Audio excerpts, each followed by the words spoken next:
Hello friends, welcome back to my YouTube channel. ಎಕ್ಸಾಮ್ಗೆ ಬರೀ 80 ದಿನ ಅಷ್ಟ ಉಳ್ದವು. ಸೊ ಈ ಟೈಮ್ ಒಳಗ ನೀವು ಲೇಸಿನೆಸ್ ನ ಮಾಡ್ಬೇಡ್ರಿ. ಅಂಡ್ ಈ ಒಂದಷ್ಟು ಕೆಲವೊಂದು ಟಿಪ್ಸ್ ಗಳೇನದಾವಲ್ಲ, ಡೆಫಿನೆಟ್ಲಿ ನಿಮಗೆ ಹೆಲ್ಪ್ ಆಗ್ತಾವ. ಫಾಲೋ ಮಾಡ್ರಿ. ಅಂಡ್ ನನ್ನ ವಿಡಿಯೋಸ್ ನಿಮಗೆ ಇಷ್ಟ ಆಗತ್ತಿದ್ರ ದಯವಿಟ್ಟು ಚಾನಲ್ಗೆ ಸಬ್ಸ್ಕ್ರೈಬ್ ಆಗ್ರಿ ಮತ್ತ ಸಪೋರ್ಟ್ ಮಾಡ್ರಿ. ಸೊ ಎಸ್, ಈ ಟೈಮ್ ಒಳಗ ಆಂಗ್ಸೈಟಿ, ಸ್ಟ್ರೆಸ್ ಆಗೋದು ಒಂದು ಕಾಮನ್. ಇದು ಅಂದ್ರ ಕೆಲವು ಸಲ ಹೆಂಗಾಗ್ತೈತೆ ಅಂದ್ರ 1 ಇಯರ್ ಇಂದ ಓದ್ತಾ ಬಂದಿರ್ತೀರಿ, ಬಟ್ ಸ್ಟಿಲ್ ಒಂದು ಕಾನ್ಫಿಡೆನ್ಸ್ ಬರಂಗಿಲ್ಲ. ಕ್ವಶನ್ಸ್ ಗಳು ತಪ್ಪಾಗಕತ್ತಾವ, ಸೊ ನನ್ನಿಂದ ಆಗ್ವಲ್ತು ಅಂತೇಳಿ ಗಿವ್ ಅಪ್ ಮಾಡೋರು ಬಹಳ ಜನ ಇರ್ತಾರ. ಸೊ ಗಿವ್ ಅಪ್ ಮಾಡಕ್ ಹೋಗ್ಬೇಡ್ರಿ.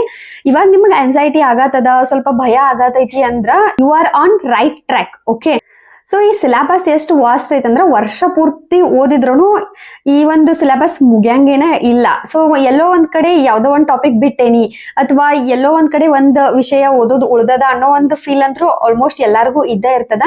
ಸೊ ಇಂಥ ರೀಸನ್ ಇಂದ ನೀವು 1 ವರ್ಷ ಎಲ್ಲ ಓದ್ಕೊಂಡ್ ಬಂದಿರ್ತೀರಿ, ಜಸ್ಟ್ ಕಾನ್ಫಿಡೆನ್ಸ್ ಲೆವೆಲ್ ನ ಲೋ ಮಾಡ್ಕೊಂಡ ಆಂಗ್ಸೈಟಿ ಒಳಗ, ಸ್ಟ್ರೆಸ್ ಒಳಗ ಗಿವ್ ಅಪ್ ಮಾಡಕ್ ಹೋಗ್ಬೇಡ್ರಿ.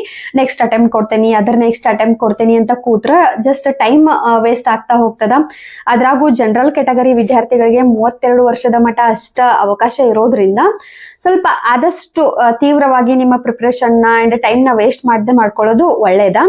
ಕೊನೆ ದಿನದವರೆಗೂ ಓದ್ರಿ. ಪರೀಕ್ಷೆ ಇನ್ನೇನ್ ನಾಳೆ ಐತಂದ್ರೆ ಹಿಂದಿನ ದಿನದೊಳಗೂ ಓದ್ರಿ, ಬಟ್ ಗಿವ್ ಅಪ್ ನ ಮಾಡಕ್ ಹೋಗ್ಬೇಡ್ರಿ. ಇನ್ನೊಂದಿಲ್ಲಿ ಪಾಯಿಂಟ್ ಹೇಳೋದಂತಂದ್ರ, ಏನು ನಿಮಗ್ ಅನಿಸ್ತಿರ್ತದ 8 ರಿಂದ 10 ಲಕ್ಷ ಜನ ಒಂದು ಅಪ್ಲಿಕೇಶನ್ ಹಾಕ್ತಾರ, ಕಾಂಪಿಟೇಷನ್ ಲೆವೆಲ್ ಹೈ ಇರ್ತೈತಿ ಅಂತ. ಬಟ್ ಅದ್ರೊಳಗೆ 50% ವಿದ್ಯಾರ್ಥಿಗಳು ಏನಿರ್ತಾರಲ್ಲ, ಅವರು ಸೀರಿಯಸ್ ಇರಂಗಿಲ್ಲ ಅವ್ರ ಒಂದು ಪ್ರಿಪರೇಷನ್ ಥ್ರೂ. ಕೆಲವರು ಫಸ್ಟ್ ಅಟೆಂಪ್ಟ್ ನೋಡೋಣ ಅಂತ ಎಷ್ಟೋ ಜನ ಬರೀತಿರ್ತಾರ, ಇನ್ನು ಕೆಲವರು ಅರ್ಧಂಬರ್ಧ ಓದಿರ್ತಾರ, ಕೆಲವರು ಇಂಟ್ರೆಸ್ಟ್ ಇಲ್ಲದೆ ಪೇರೆಂಟ್ಸ್ ಇದು ಫೋರ್ಸಿಗೆ ಹಾಕಿರ್ತಾರ. ಸೊ ಅಲ್ಲಿ ಸೀರಿಯಸ್ ಇರೋರು 50% ಅಷ್ಟ, ಅಂದ್ರೆ 3 ರಿಂದ 4 ಲಕ್ಷ ಜನ ಅಷ್ಟನ ಸೀರಿಯಸ್ ಇರ್ತಾರ.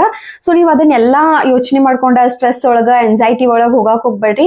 ಅಂಡ್ ಎಲ್ಲಕ್ಕಿಂತ ಇಂಪಾರ್ಟೆಂಟ್ ಈ ಟೈಮ್ ಒಳಗ ಹೆಲ್ತ್ ಏನಾರ ನಿಮ್ದು ಸ್ವಲ್ಪ ಕೈ ಕೊಟ್ರು ಕೂಡ 4 ರಿಂದ 5 ದಿನ ವೇಸ್ಟ್ ಆಗ್ತದ, 8 ರಿಂದ 10 ದಿನ ವೇಸ್ಟ್ ಆಗ್ತದ.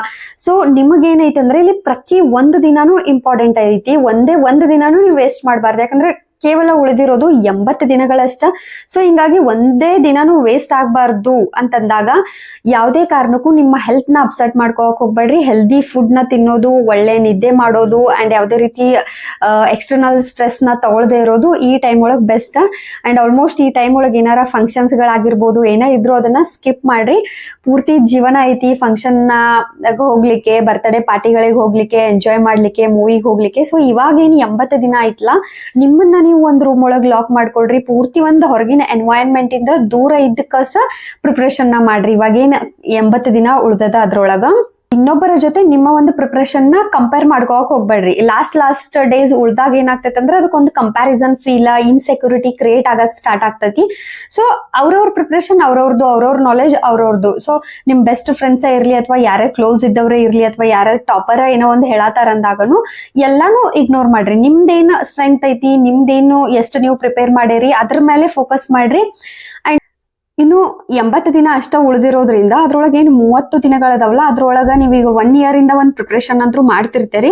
ಸೊ ಏನೆಲ್ಲ ಸಿಲೆಬಸ್ ನಿಮ್ದು ಪೆಂಡಿಂಗ್ ಐತಿ, ಯಾವ್ದೆಲ್ಲ ಸಿಲೆಬಸ್ ಪೆಂಡಿಂಗ್ ಐತ್ಲ ಅದನ್ನ 30 ದಿನದೊಳಗ ಓದ್ರಿ. ಅಂಡ್ ಇನ್ ರಿಮೈನಿಂಗ್ ಏನ್ 50 ದಿನ ಉಳಿತೈತ್ಲ ಅದ್ರೊಳಗ ಪೂರ್ತಿ ನಿಮ್ಮ ಒಂದು ಟೈಮ್ ಏನೈತ್ಲ ಅದನ್ನ ರಿವಿಷನ್ಗೆ ಹಾಕ್ರಿ. ಯಾಕಂದ್ರೆ ನಿಮಗ್ ಇಂಪಾರ್ಟೆಂಟ್ ಇರೋದು 100+ ಅಂಕ ತಗೊಳ್ಳೋದು. ಪ್ರಿಲಿಮಿನರಿ ಪರೀಕ್ಷೆನ ಇವಾಗ ಕ್ಲಿಯರ್ ಮಾಡ್ಬೇಕು ನೀವು. ಸೊ ಪ್ರಿಲಿಮ್ಸ್ ನ ಕ್ಲಿಯರ್ ಮಾಡ್ಬೇಕಂದಾಗ ರಿವಿಷನ್ ಬಹಳ ಇಂಪಾರ್ಟೆಂಟ್ ಆಗ್ತದೆ. ಅಂಡ್ ಲಾಸ್ಟ್ ವಿಡಿಯೋ ಒಳಗ್ ನಾನು ಯಾವೆಲ್ಲ ಸಬ್ಜೆಕ್ಟ್ ಇಂದ ಎಷ್ಟೆಷ್ಟು ಕ್ವಶನ್ಸ್ ಬರ್ತಾವ, ಯಾವ 1-2-3 ಸಬ್ಜೆಕ್ಟ್ ನ ನೀವ್ ಏನಾರ ಸ್ಟ್ರಾಂಗ್ ಮಾಡ್ಕೊಂಡ್ರು ಪ್ರಿಲಿಮ್ಸ್ ನ ಕ್ಲಿಯರ್ ಮಾಡಬಹುದು ಅನ್ನೋದ್ರ ಬಗ್ಗೆ ಒಂದು ಸ್ಟ್ರಾಟಜಿ ಶೇರ್ ಮಾಡೀನಿ. ಅದನ್ನು ಕೂಡ ಚೆಕ್ ಮಾಡ್ಕೊಳ್ರಿ. ಅಂಡ್ ಇವಾಗ ನಿಮ್ಮ ಟಾರ್ಗೆಟ್ ಏನಿದ್ರು ಪ್ರಿಲಿಮ್ಸ್ ನ ಕ್ಲಿಯರ್ ಮಾಡ್ಬೇಕು. ಒಟ್ಟ ಜಾಸ್ತಿ ಅಂಕಗಳು ಬೇಕು ಅಥವಾ ಸಬ್ಜೆಕ್ಟ್ ಒಳಗೆ ಪರ್ಫೆಕ್ಟ್ ಆಗ್ಬೇಕು, ಇದೆಲ್ಲ ಅವಶ್ಯಕತೆ ಇಲ್ಲ. ಒಟ್ಟ ಪ್ರಿಲಿಮ್ಸ್ ನ ಟಾರ್ಗೆಟ್ ಮಾಡ್ಬೇಕು, ಪ್ರಿಲಿಮ್ಸ್ ಕ್ಲಿಯರ್ ಆಗ್ಬೇಕು. ಯಾವ ಸಬ್ಜೆಕ್ಟ್ ಇಂಪಾರ್ಟೆಂಟ್ ಅದಾವ ಫೋಕಸ್ ಮಾಡ್ರಿ, ಅಂಡ್ ಪ್ರಿಪರೇಷನ್ ಮಾಡ್ರಿ, ರಿವಿಷನ್ ಮಾಡ್ರಿ ಅಷ್ಟ. ಇನ್ ಫೇಸ್ ಒಳಗ ಯಾವುದೇ ರೀತಿ ಗೊಂದಲ ಬೇಡ. ಏನ್ ಪುಸ್ತಕ ಓದತ್ತೀರಿ, ಏನ್ ನೋಟ್ಸ್ ಓದತ್ತೀರಿ ಅದನ್ನ ನಾನು ಕಂಟಿನ್ಯೂಸ್ ಆಗಿ ಓದ್ರಿ. ಅಂಡ್ ಯಾವ ಸ್ಟ್ರಾಟಜಿನ ಯೂಸ್ ಮಾಡ್ಲಿಕ್ಕತ್ತೀರಿ, ಯಾವ ಸ್ಟ್ರಾಟಜಿನ ಅಪ್ಲೈ ಮಾಡ್ಕೊಂಡಿರಿ ಸಿನ್ಸ್ 1 ಇಯರ್, ಅದೇ ಒಂದು ಸ್ಟ್ರಾಟಜಿ ಜೊತೆ, ಅದೇ ಒಂದು ರಿಸೋರ್ಸ್ ಜೊತೆ ಫೋಕಸ್ ಮಾಡ್ರಿ. ಇನ್ನು ಪ್ರಿಲಿಮಿನರಿ ಪರೀಕ್ಷೆ ನಿಮ್ದು ಕ್ಲಿಯರ್ ಆಗ್ಬೇಕಂದಾಗ ಸಿಸ್ಯಾಟ್ ಬಹಳ ಇಂಪಾರ್ಟೆಂಟ್ ಅದ. CSAT plus current affairs. CSAT ಬಹಳ ಟಫ್ ಅನ್ಸಾತೈತಿ ಅಂಡ್ ಇನ್ನೂವರೆಗೂ ಏನು ಮಾಡಿಲ್ಲ ಅಂತ ಏನಾರ ಕೆಲವು ವಿದ್ಯಾರ್ಥಿಗಳು ಇದ್ರಿ ಅಂದ್ರ ಇಂಪಾರ್ಟೆಂಟ್ ಒಂದು ಲೆಸನ್ಗಳು ಯಾವೆಲ್ಲ ಕ್ವಶನ್ಸ್ ಮೇಲೆ ಜಾಸ್ತಿ ಒಂದು ಟಾಪಿಕ್ ಮೇಲೆ ಜಾಸ್ತಿ ಕ್ವಶನ್ಸ್ ಬರ್ತಾವಲ್ಲ ಆ ಟಾಪಿಕ್ ನ ಒಂದು ಯೂಟ್ಯೂಬ್ ಇಂದ ಕ್ಲಾಸಸ್ ನೋಡೇ ಪ್ರಾಕ್ಟೀಸ್ ಮಾಡ್ಕೊಳ್ರಿ. ಅವರು ಶಾರ್ಟ್ ಕಟ್ಸ್ ಮತ್ತು ಟ್ರಿಕ್ಸ್ ಗಳನ್ನ ಕೂಡ ಶೇರ್ ಮಾಡಿರ್ತಾರ. And then second, current affairs ಇನ್ನೂವರೆಗೂ ಓದೇ ಇಲ್ಲ ಅನ್ನೋರು PT 365 ವಿಷನ್ IAS ದವ್ರದ್ದು ಆಲ್ರೆಡಿ ರಿಲೀಸ್ ಆಗೈತಿ. ಅದನ್ನ ಡೌನ್ಲೋಡ್ ಮಾಡ್ಕೊಳ್ರಿ ಅಥವಾ ಪರ್ಚೇಸ್ ಮಾಡ್ಕೊಳ್ರಿ. ಅದರದ್ದು ಒಂದು ಪ್ರಿಪ್ರೇಷನ್ ನ ಮಾಡ್ಕೊಳ್ರಿ. ಇನ್ನ ಮಾಕ್ ಟೆಸ್ಟ್ ನ ಅಟ್ಲೀಸ್ಟ್ ಒಂದು 4-5 ಆದ್ರೂ ಮಾಕ್ ಟೆಸ್ಟ್ ನ ಸಾಲ್ವ್ ಮಾಡ್ರಿ. ನಾನು ಆಲ್ರೆಡಿ ಒಂದು ಡೆಲ್ಲಿಯಿಂದ ಒಂದು ಶಾಪ್ ಅದೊಂದು ಕಾಂಟ್ಯಾಕ್ಟ್ ನಂಬರ್ ಕೂಡ ಲಾಸ್ಟ್ ಒಂದು ವಿಡಿಯೋ ಒಳಗ ಶೇರ್ ಮಾಡೇನ್ ನಿಮಗ. ಅಲ್ಲಿ ನಿಮ್ಗೆ 500 ರೂಪಾಯಿಗೆ 12 ಟೆಸ್ಟ್ ಸೀರೀಸ್ ಕೂಡ ಸಿಗ್ತಾವ ಮಾಕ್ ಟೆಸ್ಟ್ ಗಳು. ಸೊ 500 ಅದು ಇನ್ವೆಸ್ಟ್ ಮಾಡಿದ್ರಿ ಅಂತಂದ್ರ ಟೆಸ್ಟ್ ಸೀರೀಸ್ ಕೂಡ ನಿಮ್ದು ಆಗ್ತೈತಿ. ಅಲ್ಲಿಂದ ತಗೊಳ್ರಿ ಅಥವಾ ಬೇರೆ ಕಡೆ ಎಲ್ಲಿಂದಾದ್ರೂ ತಗೊಳ್ರಿ. ಬಟ್ ಮಾಕ್ ಟೆಸ್ಟ್ ಅಟ್ಲೀಸ್ಟ್ ಒಂದು 5-6 ಆದ್ರೂ ಆಗಂಗೆ ಇಲ್ಲ ಅನ್ನೋರು ಅಟ್ಲೀಸ್ಟ್ ಒಂದು 5-6 ಆದ್ರೂ ಸಾಲ್ವ್ ಮಾಡ್ರೆ ಬೆಸ್ಟ್ ಇರ್ತದ. ಇನ್ನು ಇವಾಗ ಕಂಪಲ್ಸರಿ 8ರಿಂದ 10 ಅವರ್ ಅಂಡ್ ಇನ್ಕ್ರೀಸ್ 12-13 ಅವರ್ ಕೂಡ ಓದಿದ್ರು ತಪ್ಪಿಲ್ಲ. ಲಾಸ್ಟ್ ಈಗ ವರ್ಷದಿಂದ ಡ್ರೀಮ್ ಇರ್ತದ, ವರ್ಷದಿಂದ ಪ್ರಿಪ್ರೇಷನ್ ಇರ್ತದ, ಕೊನೆಗೆ ಇನ್ನೊಂದು ಸ್ವಲ್ಪ ದಿನ ಒಂದು 80 ದಿನ ಓದಿದ್ರೆ ನಿಮ್ಮ ಗುರಿ ತಲುಪುವಷ್ಟು ಹತ್ರ ಇರ್ತೀರಿ. ಸೊ ಇಂಥ ಟೈಮ್ ಒಳಗ ಸ್ವಲ್ಪ ನಿದ್ದೆ, ನೀವು 6ರಿಂದ 7 ಅವರ್ ನಿದ್ದೆ ಮಾಡಿದ್ರು ಆತರ ಏನ್ ಹೆಲ್ತಿಗೆ ಬ್ಯಾಡ್ ಇಂಪ್ಯಾಕ್ಟ್ ಬೀಳಂಗಿಲ್ಲ. ಸೊ ಅಟ್ಲೀಸ್ಟ್ ಒಂದು 10 ಅವರ್ಸು 11-12 ಅವರ್ಸ್ಗೆ ಇನ್ಕ್ರೀಸ್ ಮಾಡ್ಕೊಂಡ್ ಕಾಸ ಪ್ರಿಪ್ರೇಷನ್ ಮಾಡ್ರಿ.